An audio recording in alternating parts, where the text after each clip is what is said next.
Welcome to Pick Up and Deliver, the podcast where I pick up my audio recorder as I head out for a walk and deliver an episode to you while I stroll around. I'm Brendan Riley.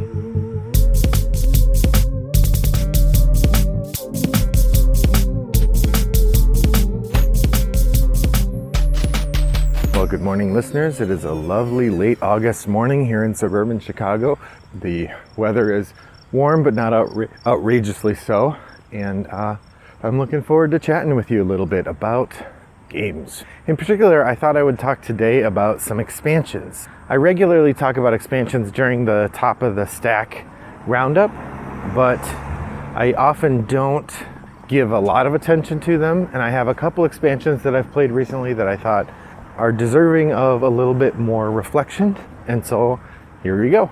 So today I'm going to talk about 3 expansions that I've played this year so far and what I think about them.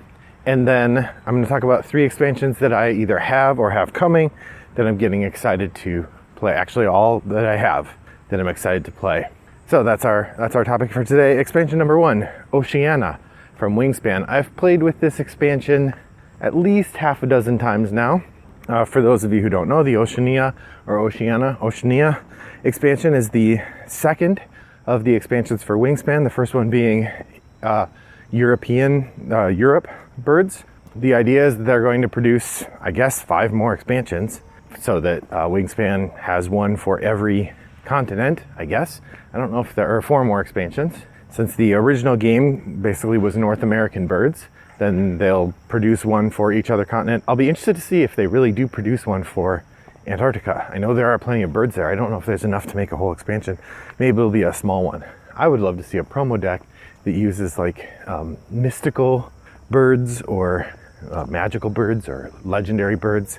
That would be fun, but oh well. So the Oceania expansion does a couple things that are really interesting. One, it introduces new player boards, and the new player boards use nectar. Now, nectar is an alternate wild resource that players can use instead of other resources when they're paying for birds or paying for a variety of things. Now, there are some things where you can't use nectar, like if it says roll all the dice and if you get a rat, then you get a thing. Nectar doesn't count for that. But anytime that you're paying for something, you can generally pay with nectar. And then you put the nectar that you used on your board, on your player board, and that becomes another scoring condition for which you can gain points. Because the nectar is wild, the downside of nectar is it disappears at the end of the round. So you have to be careful when you get it and make sure that you're going to spend it if you get it, because if you still have it in your supply, if you still have it in your reserve at the end of the round, it goes away. The Oceania expansion also introduced yellow bird powers, and those are end of the game powers. So at the end of the game, after all the scoring conditions have resolved, but before you begin scoring, you do the end of game powers, which might let you add another bird or let you do a bunch of stuff. So those are kind of a fun addition. But the player boards also balance out a little bit the value or effectiveness of the egg spam strategy, which some people think is the kind of easiest strategy in base game Wingspan. I would suggest that the egg spam strategy is kind of like big money in Dominion. There are plenty of ways to beat it, but it is the easiest initial path. I really like the Oceania expansion. It provides a variety of play conditions. It adds a bunch of new birds that I really enjoy. I think the nectar is a fun twist on the other system. I don't think it's too plentiful. There are some people online who argue that it is, but I don't mind having high scores or having boosted scores. We all have the same access to it. Yeah, all in all, I think the nectar, the Oceania expansion is really good. I don't know why I can't settle on a pronunciation that. Apologies, listener, since I've been oscillating back and forth between 2 different pronunciations this whole time. Rude. So that's the Oceania expansion for Wingspan. The second, and I think it blends really well with the European expansion. Our current mode is to play with all 3 mixed together, and it works really well. Stonemeyer has been talking about bringing out a big box solution that will hold everything planned for the game, and I look forward to that and am going to be willing to buy it. All right, so that's Wingspan Oceania. The next expansion I want to talk about is Everdell Spirecrest. This is the last of the original expansions that were made available for the first round of production of Everdell. Everdell originally came out with the original game plus 3 expansions, Pearlbrook, Belfair, and Spirecrest. We now have all 3. We've never played with all 3 at once. Usually we put one of them in at a time, though it would be interesting to do a mega game where they're all available. Pearlbrook adds these sort of frog ambassadors who go to special sites and get you special things. It also adds another currency, the pearls, which do a variety of things. They let you buy treasures, which are worth points. They let you, you can do a variety of things with them. The Belfair expansion, which I found to be the least interesting of the ones so far, changed the end game conditions and added a bit more flair to that side of the board. And then finally the Spirecrest expansion added a journey board where you have this additional marker that can move at the end. It moves when you go from one season to the next, and it gains you benefits when it moves. You have to be able to pay some resources in order to get some of the benefits, and at the end, when it gets all the way to the end, then you have an end game goal, and if you're able to pay those resources at the very end of the game, then you get a thing, you get some more points. I really like that expansion. Spirecrest is maybe my favorite, although Pearlbrook is very good too. I would have to go back, and it's been a while since I played Pearlbrook. I might have to go back and play it again in order to see how that works compared to Spirecrest, but I like those two a lot more than Belfair. I was not that impressed with. So that said, it wouldn't hurt for me to look at Belfair again, because I feel like there's elements there probably that I'm neglecting. And then I really enjoy the additional thing that Spirecrest adds, which is giant helpers, friendly animals. The giant helpers are these large animals that you can get, and they become a sort of super meeple that allows you to stay in a spot and claim again the resources that you had there before, which can be a pretty clever or crafty move to do, especially if you are occupying one of the best spots. If you do that with your big meeple, then you get a bonus that I think works really well, although again makes the game feel a little more fighty because of that. Also, they're just really neat. They come with this little plastic saddle, so you put the saddle. We found that it works best if you put the saddle on the rider. You pick one of your animal meeples and attach it to the saddle, and then you attach the saddle to the big creature meeple, and you have this sort of fun giant meeple on the board. You could go over to Rattlebox Games or over to my Instagram, which I believe is Digital Sextant, or it could be Wombat929. I'd have to look, and you can find some pictures there of the meeples. I will try to put these in the show notes as well.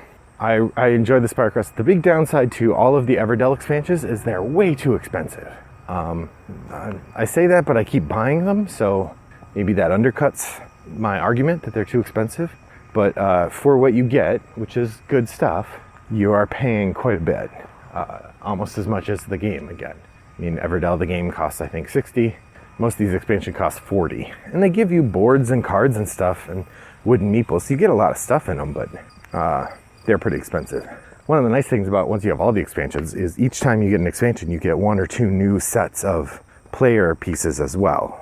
So right now, we have, I think, 9 different choices for which kind of creatures you want to be in Everdell, which is fun. You could be robins, or you could be foxes, or you could be rats or squirrels or bunnies, or there's all sorts of options. So that's kind of fun.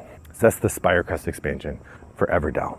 Now I confess, I looked a little bit. I couldn't tell if I did much discussion of the Charms and Potions expansion for Harry Potter Hogwarts Battle, but I'm going to pretend that I did not, because I want to talk about that for a few minutes. We've played a couple games of Harry Potter Hogwarts Battle using the Charms and Potions expansion, and if the main downside to the Big Box of Monsters expansion was that it's pretty hard, Charms and Potions, it feels like they swung back too far the other way.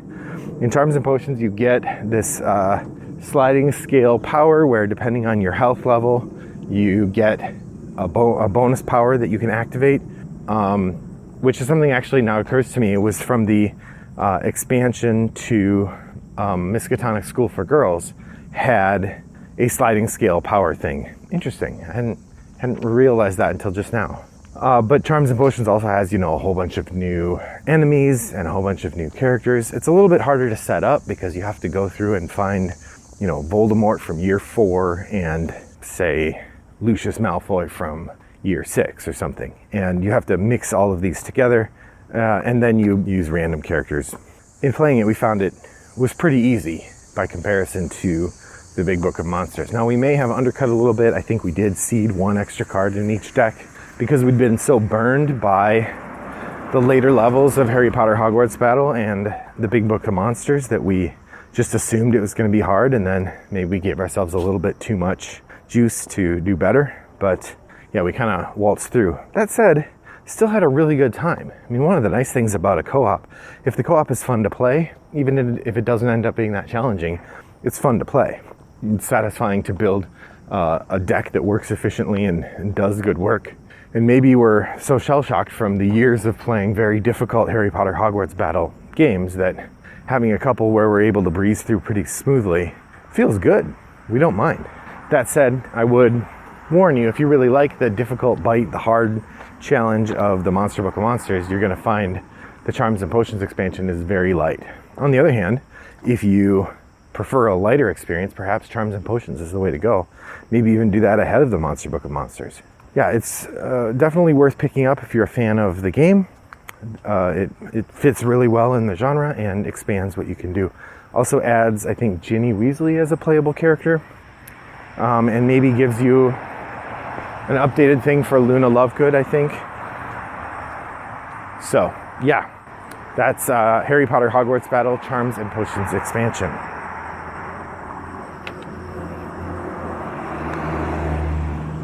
I mentioned that I had a couple expansions that I was hoping to get a chance to play sometime soon. So I wanted to mention 3 that I own right now and 1 that should be coming sometime soon. The 3 that I own right now, first off, the Fractions of Time is the expansion for Anachrony that came out recently. I haven't had a chance to play Fractures of Time, not Fractions, Fractures. I haven't had a chance to try that yet, but I'm really excited to give it a go. Everything I've read says it's great, and it allows you to double up on spaces that other people have taken, which just opens up the decision space dramatically. So I'm really excited to give that a try. I just got in Orleans Invasion. I know that Tasty Minstrel Games lost the license to it because they've had to go into some sort of pseudo bankruptcy. And I know that DLP Games, I think they connected with Capstone to bring out the next round of Orleans. So it's not that this game will be out of print forever, but Miniature Market was having a good deal on the Tasty Minstrel edition of Orleans Invasion. And I thought that would be fun to try, particularly because it has a co-op mode and a solo mode, so I can give that a go when I'd like. That's Orleans Invasion.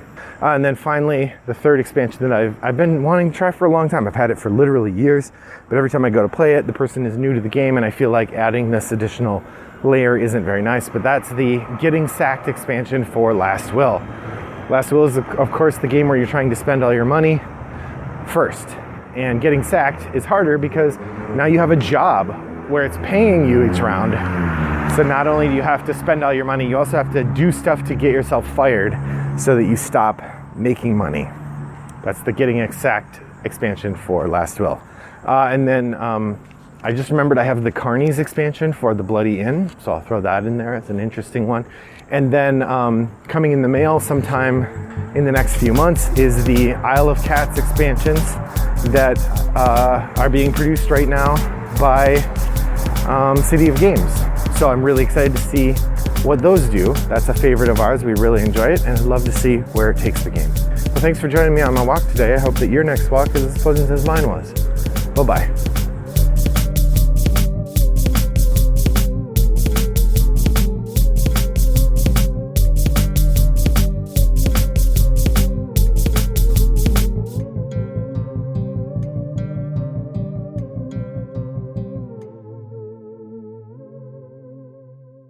Brought to you by Rattlebox Games.